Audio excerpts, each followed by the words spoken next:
What's up, Multiverse? Dr. Dave here with the Professor, and welcome to the Geek Lounge. What have we got here, brother? We've got the Lego Master Builder Series Mos Eisley Cantina. On a more wretched hive of scum and villainy. So we're going to build this and then take a look. He's going to build this, then we're going to take a look at this. So yeah, let's head on over to a galaxy far, far away.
Don't give up your day job. I don't have a job. So we've got the completed model and the figures, and I thought what I'd like to do first is ask you a bit about the build. I actually took down some numbers here that I'll read off to you. So roughly, I think pure building, you took 8.5 hours, but we obviously have all the preparation that we do beforehand to make the build easier, make each bag, so you lay everything out. So we had 18 bags, 27 bags total, but 18 numbers, right? Yes, that's right. So I averaged that out to about another 90 minutes, so I'd say roughly about a 10-hour build. give or take, maybe Yeah. a bit more. But yeah, so how was the build? Yeah, generally it was quite a straightforward build. Just building kind of brick by brick. One issue I did have here and there was there's some very dark brown bricks, and with this being their new kind of branding with the 18 plus sets, everything in the book is kind of on a black background. Some of those bricks are actually a little difficult to spot or see what you're actually looking for. Yeah, I remember you obviously I didn't watch you throughout the whole kind of 10 hours, but I would pop in now and then, and sometimes you would say, can you actually see this? And even I've got I don't know, my eyesight's much better than yours these days, but I couldn't really see it too on that kind of black background. If we can kind of see there some examples that, I don't know, would it be better to like highlight that? You know how they have like a green or a yellow kind of line on the outside of the kind of piece when you're putting it actually together? Yeah, could they actually perhaps highlight that particular stud or something? Or? Maybe, or put the rest of it in a slightly lighter tone. Yeah, background. Maybe just not use black. Yeah, I don't know, but when I came in to watch you, there didn't really seem to be anything too difficult, and I think it was an enjoyable build for you as well. You didn't seem to be getting disgruntled or anything. No, exactly. I mean, the main reason I took this up as a hobby was to relax and chill out, get away from screens. Alright, so let's move on to the minifigures, because who doesn't love a minifigure? We've got 21 total, with 7 that are unique to the set, right? Yeah, that's right. 7 new figures for the Mos Eisley Cantina. And we've got a few that were a bit of a tongue twister, because although they are named, they never get named in the film. So, yeah, bear with us with this. Let's have a look. Luke Skywalker and Obi-Wan Kenobi, C-3PO and R2-D2, Han Solo and Chewbacca, 2 Sand Trooper Stormtroopers, 3 Bith musicians, Wuha the bartender, Greedo, Ponda Baba and Dr. Evazan, Herchek Kalfas, Momar Nandor, Cabe, Labria, Garindan, the Imperial Spy, and lastly, the Jawa. So that's all 21 figures. We're going to take a closer look at the 7 unique ones, really just because the others have appeared in other sets before, right? Yeah.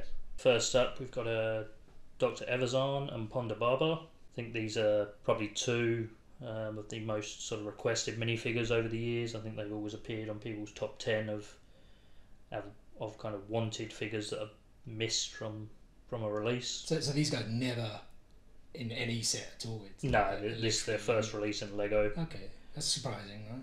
Yeah, considering they're only in a very small scene. 10 seconds maybe? But it is quite a founding scene. It's like the bloodiest scene. So yeah, I think their representation in Lego looks very good. It's got some nice head printing for Dr. Evazan, and the head mould for Ponda Baba is very good.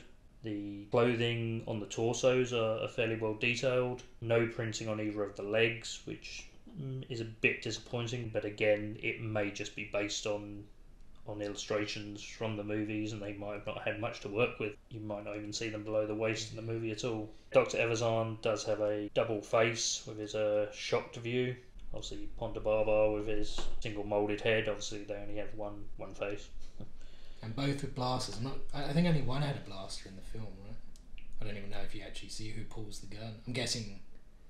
Yeah, I think it's Ponda Baba. Yeah, I think because it's on the floor when his arm gets chopped off. So. But yeah, it's a very fast cut. Next is the Imperial Spy. Garindan, if that's the correct pronunciation. Dan. English American, I guess. So obviously he's the one that tips off the stormtroopers to where the Millennium Falcon is docked. Again, this is the first time we've got this figure in Lego. He's, I think, appeared in various games before, but this is the first time the minifigure's actually been created. So again, it's a very good likeness to the character. You can kind of see he's actually got a Imperial belt, detailed printing on the torso piece. I don't know if we see his torso much, do we? No, not a lot. I think most of the time he's kind of in a cape or cloak. Because it very much does look like a Imperial officer's kind of uniform almost. Yeah, exactly. They may have just used that for the mould, or there may be some background to the fact that he actually did wear that outfit. But yeah, overall it's quite a nice character. It's using the new hood mould. I guess that's actually allowed them to do what they've done with the face, because it is like a part moulded piece that sits in front of a regular plain Lego head. And another blaster. They like to give everyone a blaster or some kind of accessory. I'm not sure we see him with a blaster. But yeah, overall, very nice figure. And lastly, we got the patrons of the Mos Eisley Cantina. So Labria's got quite a nice, not really a head mould, but the head piece to show off the horns. It's a caped figure. Got some nice torso printing, kind of front and back, bit of detail, which is always hidden by the cloak. Again, kind of a plain legs, nothing really to see there. But this guy just really has a sadistic smile in the movie. Doesn't really do anything else, but I do always remember when I watched it thinking, what the hell is that? Yeah, it is always really like a very chilling scene. Yeah. To some degree, you just think, whoa. I thought I was watching a horror movie back then, but again, a blaster as well, and maybe he does have a blaster, but we never see it in the movie. Momor Nadon, the only figure I think in the set that actually has detailed leg printing, or at least quite a bit of detail all the way down to the shoes. It's got a nice head mould, which has probably been used previously for the Thorium race in Star Wars. I think there was at least a Jedi and maybe a Padawan character in previous releases. Yeah, he's got a unique look as well. I think he's some kind of slug-like kind of head with like the mouth kind of on the sides. Yeah, overall it's quite a nice figure to have in the background of the bar. Herchek Kalfas. Bless you. Again, this figure's got quite a nice head mould. I think it's the Transdoshan head mould from a Bosk, possibly. I think this character is a slightly different race, Surian or something like that. He's like bigger though, right? Isn't he that thing that kind of hunches over laughing? Yeah, I think so. At least on screen, he does. I think does look a lot bigger in terms of his head and his overall size. Yeah. But yeah, again, it's a fairly detailed torso on the figure. Nice kind of waistcoat there, printing front and back. But again, kind of plain legs, which seems to be a kind of reoccurring theme in this set. But nonetheless, it's a nice addition to sit in the background of the bar, having a blue milk. And lastly is Cabe.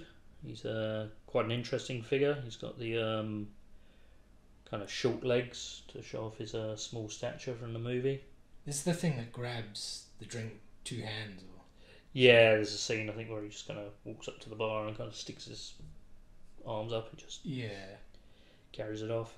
Again, the same with the others. He's got a nice kind of a head moulding piece to kind of complete the look. Fairly detailed torso print, a bit on the back as well. Plain legs, quite a nice face print. I think that's actually most Lego figures don't actually have a nose.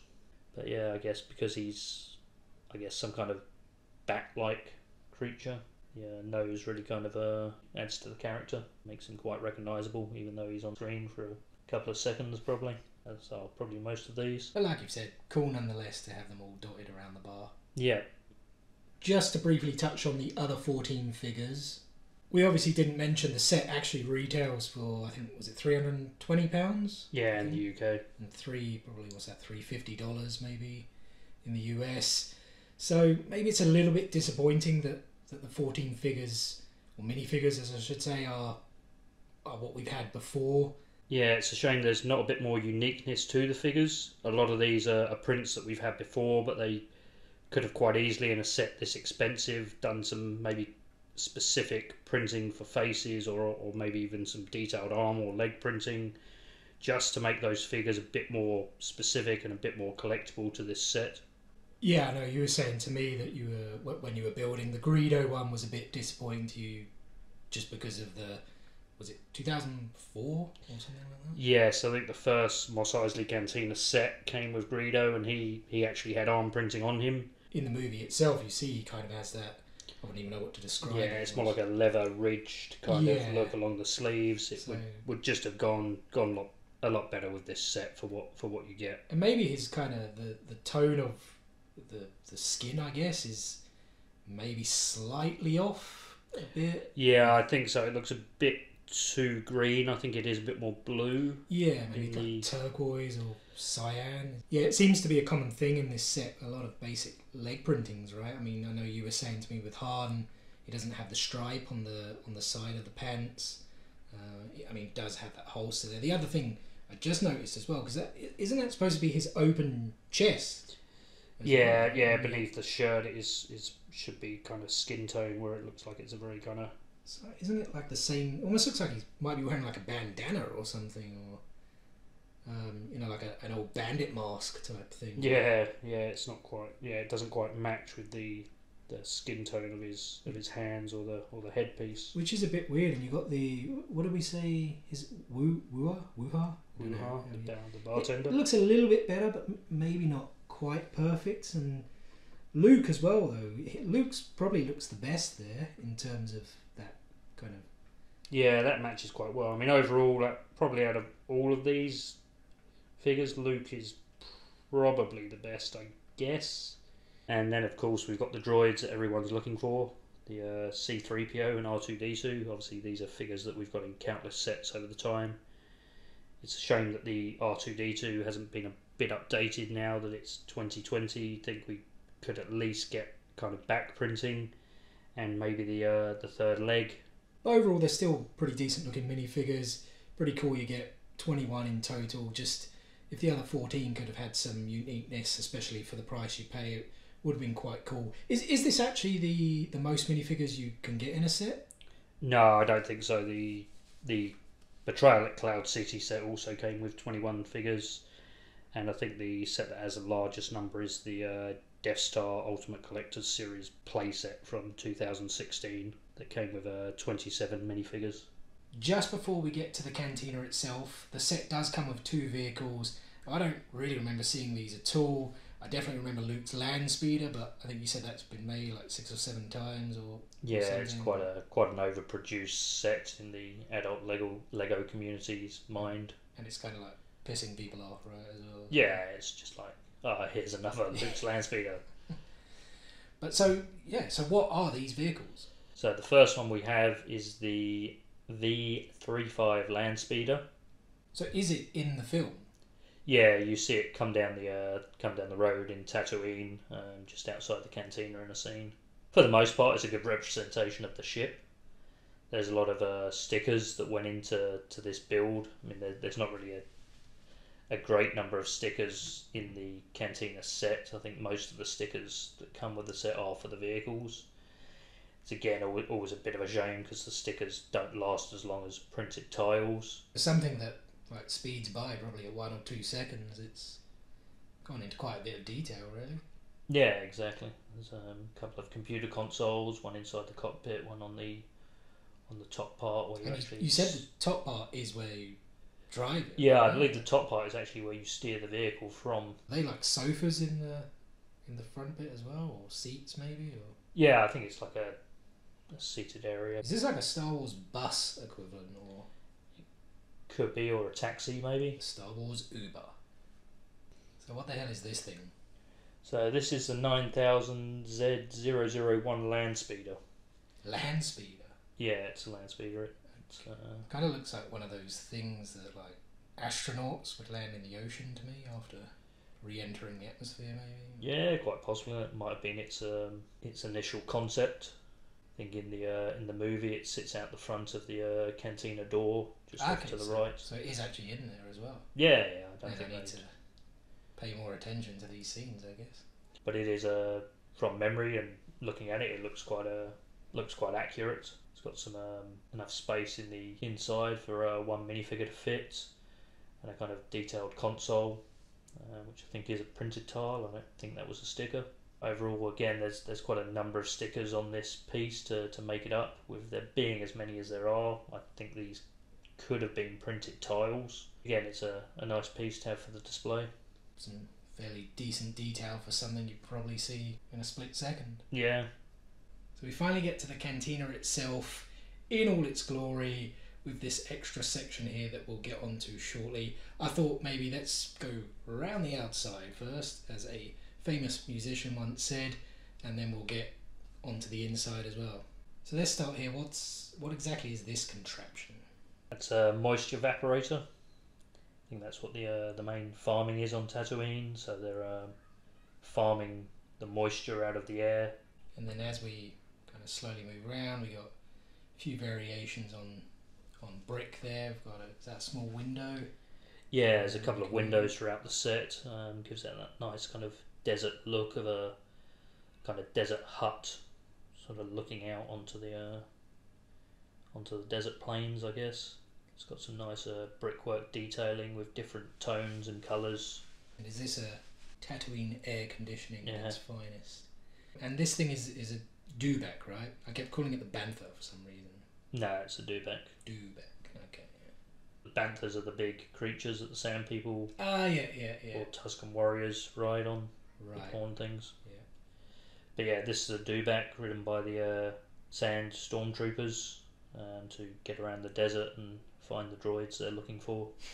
And he's having a drink of water there. There's a bone in there. Is that?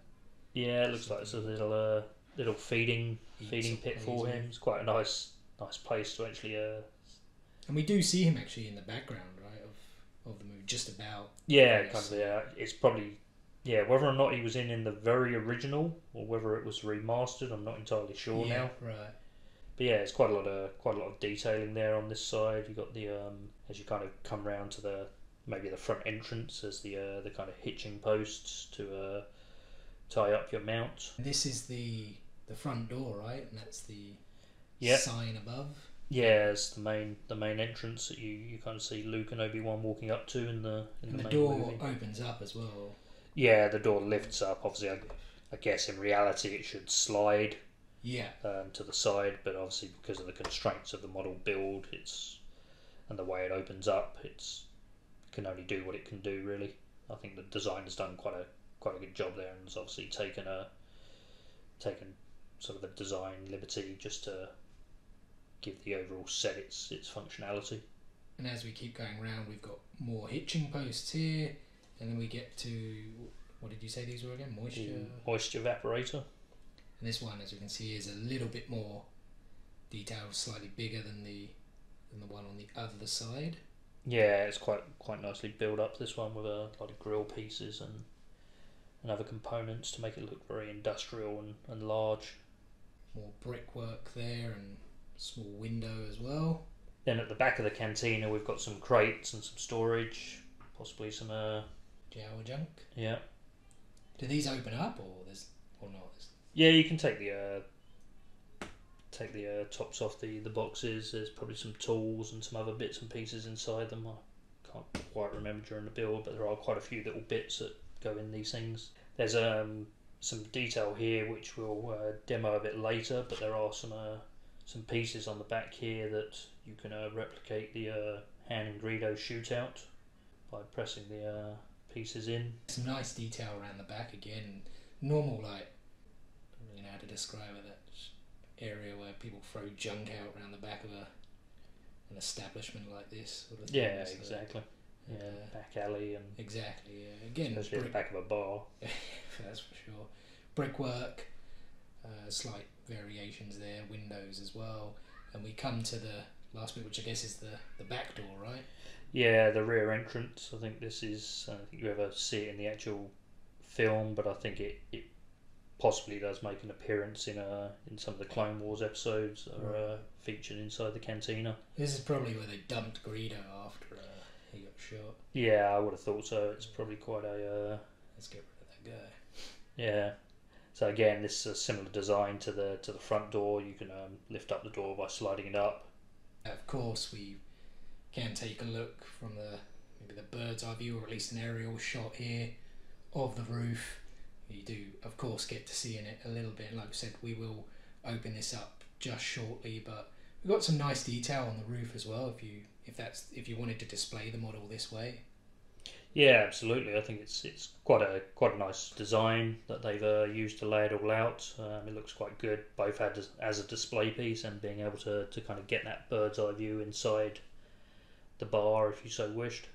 But just before we take a look inside, we do have these two side models that connect to the cantina itself as well, although they don't have anything to do with the cantina, right? They are separate buildings. Yeah, they're just separate buildings that the designers put in to just, I guess, increase the... Piece count? No, I'd say the displayability more, just to give you that look of from the outside of Tatooine, Right, that yeah. iconic kind of shot of the buildings that you get in the background.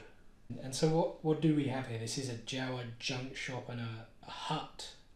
Yeah, I'm not sure if they're really anything specific from the film. I think it is just... I think the designers just used kind of creative license just to create something in the style of Tatooine. It says something in the book, right? Yeah, there is some detailing in the book of typical Tatooine buildings and what they represent. So what it actually says here is the cantina itself is known for strong drinks, hot tunes and plenty of action. Outside the bar there's room for shady action too. The two extra buildings in typical Tatooine style can connect to the cantina building or work as standalone buildings in your own creative version of the Mos Eisley Cantina. Both buildings open and you can lift the roofs to see the details and accessories. The two buildings function as a one-room house and a small junk shop operated by the Jawa minifigure. This could be where the fastest hunk of junk in the galaxy gets its spare parts from.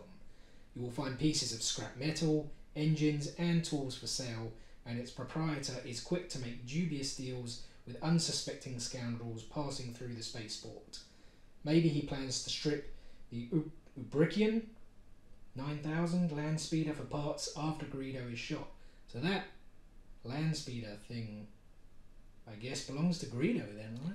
Yeah, I think that there's always been some sort of history associating that vehicle with Greedo. But yeah, the Jawa junk shop, I guess, is probably quite likely where Luke sells his land speeder to pay Han Solo to take him and Obi-Wan on the Millennium Falcon. While we're on these two buildings, we may as well just take a look inside these first. So let's start with the Jawa junk shop, and it opens up, right?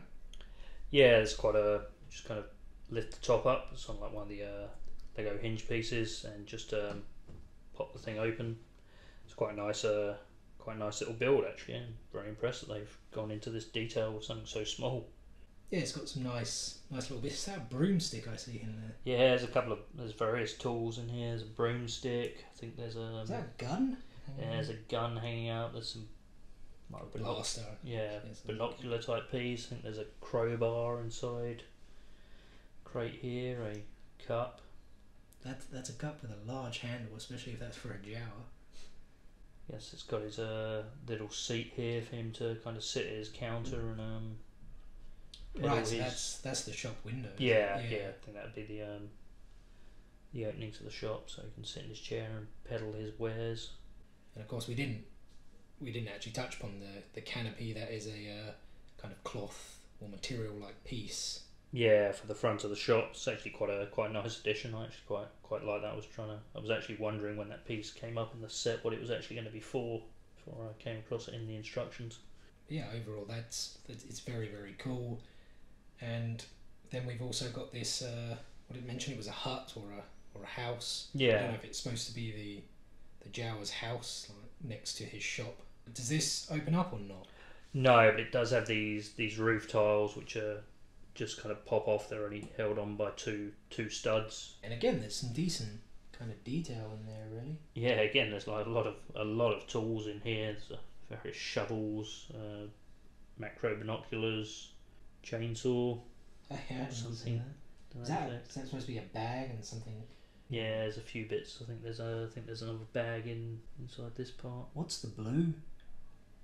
I think it says on the box. I think it's or in the instructions or on the Lego.com website. I think it calls it a crystal, whether or not it's a kyber crystal or not. But again, it's something really, really cool. Just added, like I said, and you can display it in a couple of ways if you wanted to. Like I said, it's just a way to add a bit more creativity. I think you said it right. He was given creative license just to add a little bit more more onto it. I guess you could expand to it with some of the other sets if you've got them, and just build your whole Mos Eisley spaceport completely out. So let's get into this bad boy then. How does it open up? So first we remove the roof piece, which is just kind of sitting on top, and then there's a single Technic pin kind of holding it together.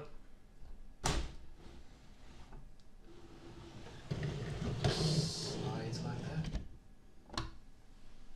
So I guess we start from left to right really, because the left side is the entrance, right? Yep, that's the iconic scene where they enter into the bar and the scanner sets off when R2-D2 and C-3PO cross the... So what's the scanner? Is that this brown thing, or...?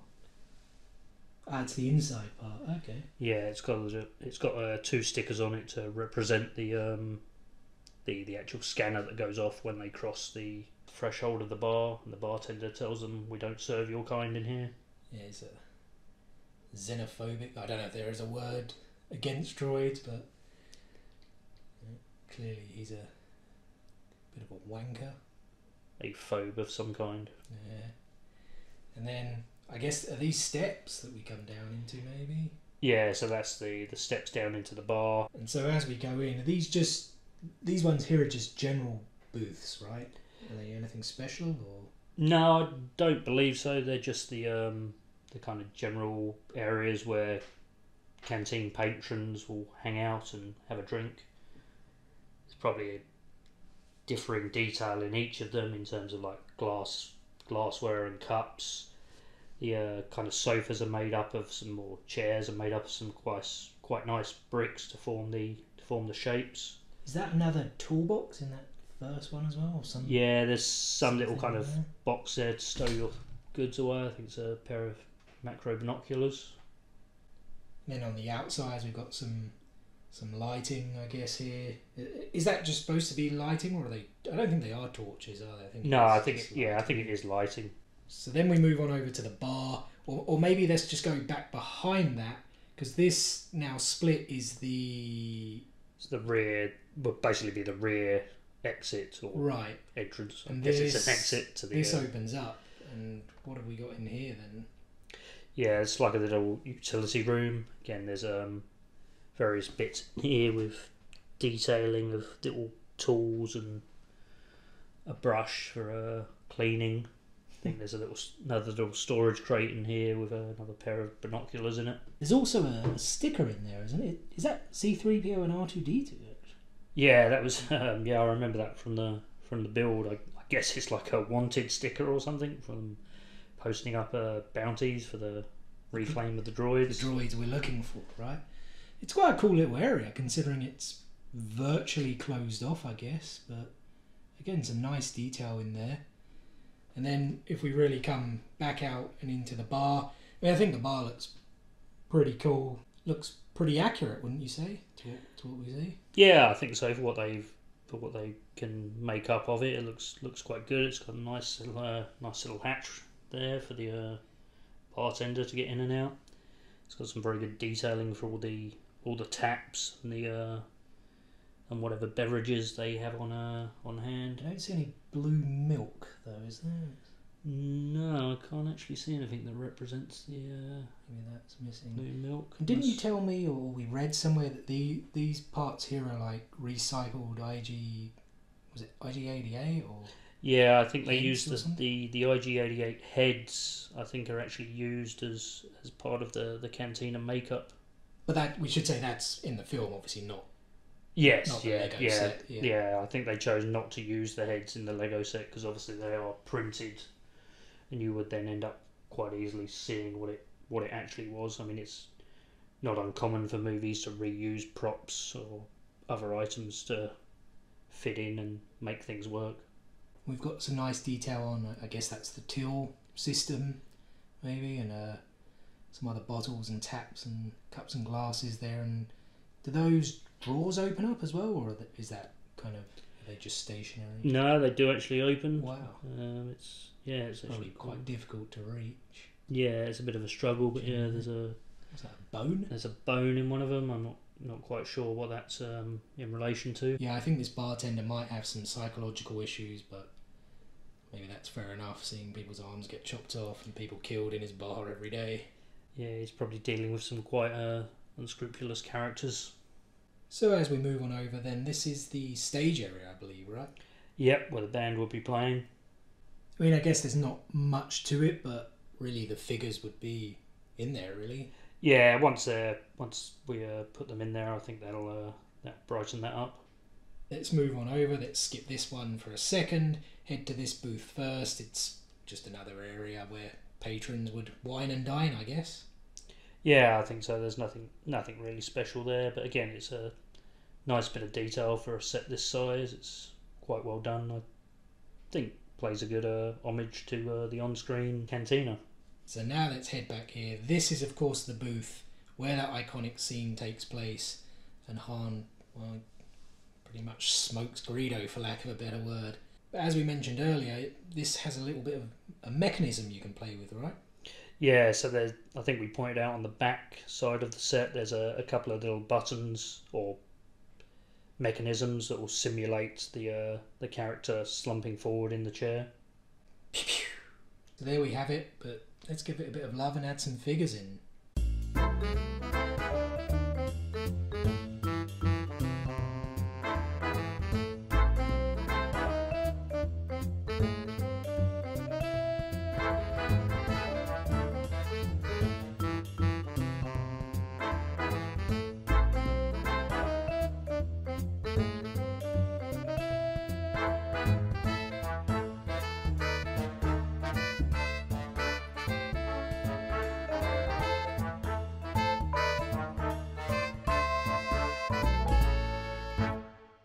That's it from us, guys. Let me just fix your ugly mug here a sec. You hit this button to subscribe, drop us a comment, give us a like, give us a dislike. Just drop us a comment to let us know why. And yeah, we hope you have enjoyed this, and we will see you next time On the Geek Lounge.